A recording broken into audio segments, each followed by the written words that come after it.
Question number 12. Okay, start this timer. Right. Unpolarized light of intensity I naught is incident on a polarizer.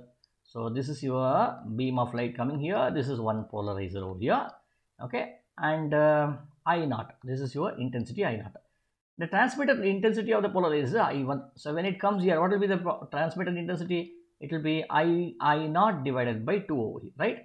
So this will be I naught divided by 2, which will be your I1. Then the light is then incident on the second polarizer with a vertical axis of polarization. It is now incident on to a second polarizer with a vertical axis. What was the first one? Also vertical axis. Okay, first one was also vertical axis. Now it comes out here. What will be the axis? What will be the intensity here? This will also be I naught by 2 only. Okay, why it is I naught by 2? Because you know these two what do you call the transmission axes are parallel to each other. So therefore this should also be I naught by 2. No intensity has been blocked here. The transmitted intensity of I2. Okay, this is I2. What are I1 and I2? Array, we got the answers directly here. I1 and I2. What are the values here? I naught by 2 and I naught by 2. Which is the right option here? It is option B over here.